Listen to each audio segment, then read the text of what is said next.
আসসালামু আলাইকুম। আমরা ভ্যান গাড়িত কিভাবে নতুন কন্ট্রোলার কিভাবে লাগাইবেন আমরা এই ভিডিওটা লই আইছি। নতুন কন্ট্রোলার ভ্যান গাড়ির মধ্যে কিভাবে লাগাইবেন, প্রথম আমরা খালা যে টার্মিনাল মাইনাস লাইনটা আমরা মাইনাসে লাগাইমু।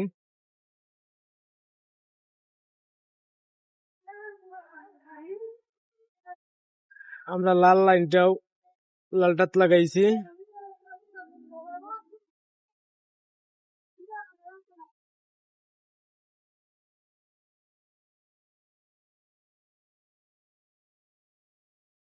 আমরা দুইটা নাট টাইট দিমু। আমরা টাইট দেওয়া শেষ, মাইনাস প্লাস লাইন দুইটা টাইট দেওয়া শেষ। আমরা যে সাবির লাইনটা আছে, কন্ট্রোলারের যে সাবির লাইনটা আছে, আমরা সাবির লাইনটা লাল তারের লগে সাবির লাইনটা আমরা অ্যাডজাস্ট করে দিব।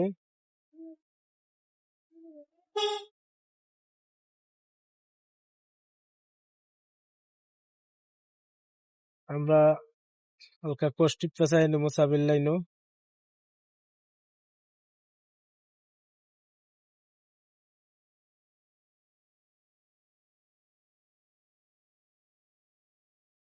মোটরের মোটা লাইন যেটা 3 গেছে, আমরা 3টা মোটরের লাইন কন্ট্রোলারের লগে কালার দেবো। আমরা কালার আমরা লইমু। আমরা মোটরের লাইন 3টা লাগাইয়া শেষ, তখন আমরা সেন্সর আইছি বেজ লাইন যেটা আমরা বেজ কালেকশন করবো। আমরা যে পিকআপের লাইনটা আছে আমরা পিকআপের লাইনটা লাগাইমু। কালারটা মিল আছে নি পিকআপের লাইনে আর ও লাইনে কালারটা মিল আছে নি, আমরা ওটাকে দেখা লাগবো কালার মিল আছে নি। আস্তে আস্তে আস্তে আস্তে এক পট আমরা পটটা ঢুকাই বলা আস্তে ধীরে ঢুকাইনি লাগবো। আমরা পট ভিতরে পিং একটা বের হয়ে গেছে, ওয়ারের মাথার টান মারি ধরিস।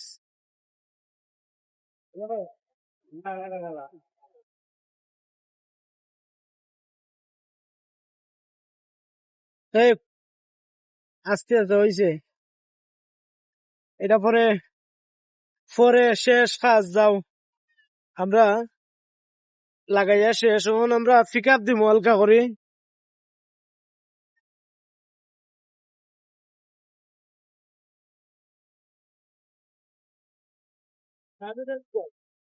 চাবি কয় চাবি